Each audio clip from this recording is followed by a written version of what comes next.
Hey guys, it's Matt Wenning at WenningStrength.com, and what we're going to talk about today is something that I don't feel that I had the experience to talk about until I got a little bit older. And that is, you got to remember that training is a privilege and you need to treat it as such. Now what does this mean? This means that now at over 40, I've been over 40 for now 3 years, is that I, because of my training cycles, have rotated my movements based on not only attacking weaknesses all the time, but reducing mileage. And as you can see on Instagram, YouTube channels, and the training videos, I'm still training at a fairly high level. But the reason I'm able to train at a high level is because I followed a lot of these tips that I'm getting ready to tell you. So let's get at it. Lately I've been living like I can't take a loss. They ain't wanna help me, that's what made me a boss. You can't kill my confidence, I think I'm the man. We don't give a f, that's what they don't understand. I'm back again like flu season. I broke records while loose leafing. I'm coming down my roof, leaving. Don't give a f, I don't care. Did the by my lonesome. No wonder now I'm on one. No shortcuts on that long run. All I really want is my share. Okay, so I think it's hard in your 20s and maybe even your early mid-30s to start realizing that training is a privilege. And what does that mean? That means that there will come a time when your training has to be modified in order for you to keep moving. You know, traditional deadlifting, squatting, and bench pressing, if done in the exact same way too much, creates an ass load of mileage on particular joints. And if we look at a lot of people, say Bill Kazmaier can't squat with a straight bar anymore. I don't even think that, Eddie Cohen can really bench with a straight bar much anymore because his shoulders are so trashed. My point is that there comes a time when you either have to retire or you have to heavily modify what you do. I'm not personally there yet, but trust me, there are days I get up and wish I was retired. But what I find is that I don't like to tell other people how to work out unless I'm doing it myself. I don't ask any of my firemen. The online coaching that we do, the Train Heroic workouts, the Patreon workouts, any of that stuff is stuff that we either do or we do even harder.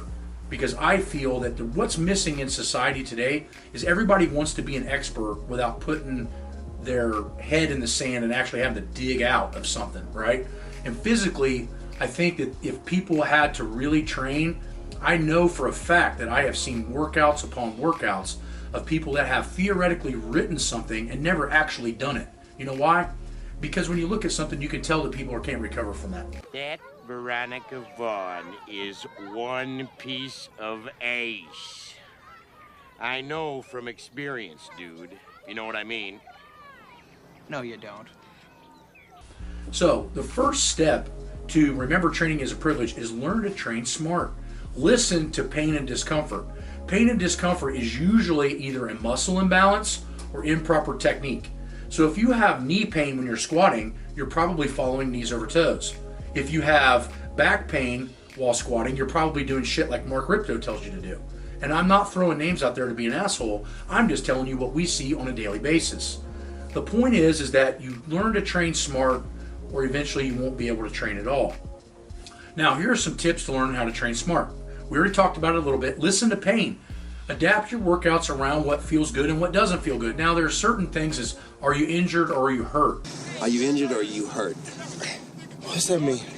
Well, if you're hurt, you can still play. If you're injured, you can't.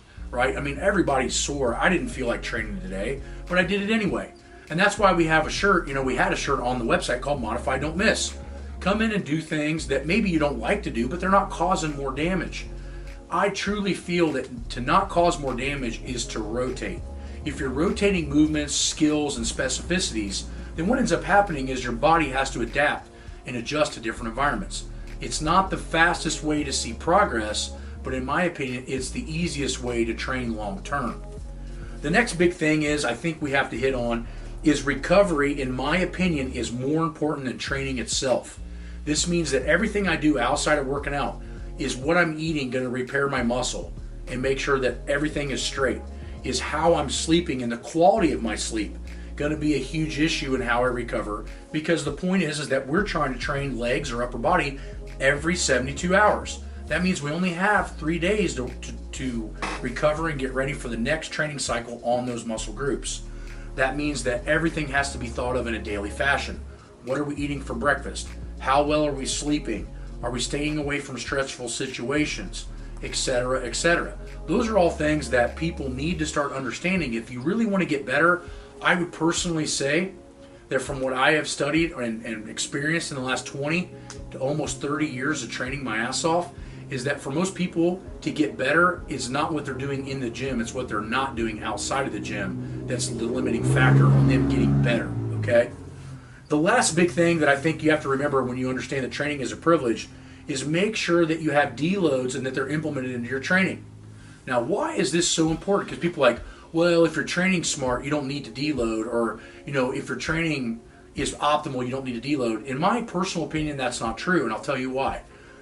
From my extensive years of studying, especially as a master student, you start to realize that ligaments, tendons, and soft tissue tend to react to training much slower than muscle tissue of itself. What does this mean?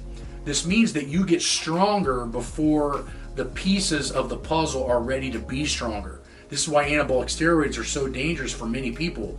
They don't build a good natural base, then they go to performance enhancing substances, and then what happens is the muscles go to the moon, but the joints, bones, ligaments, and tendons and all that are still at earth level.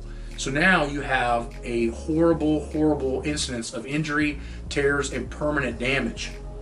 It's also the same for natural lifters. Not as quickly, but most natural lifters seem to think that they can train harder than lifters that are supplemented, and that's absolutely not true. You actually need more downtime, and it's not because of the muscle tissue, it's more because you need to play catch up with the ligaments, tendons, and bones. So I hope that these three particular areas taught you that training is a privilege, and you need to learn to train smarter. You need to put recovery first and make sure that you can do things you can recover from, and what you're doing outside of the gym is just as important and passionate as what you do inside the gym, and make sure that deloads are implemented so that everything else can catch up to the muscle strength.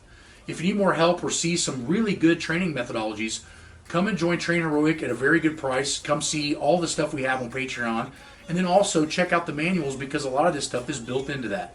Talk to you guys later. Lately I've been living like I can't take a loss.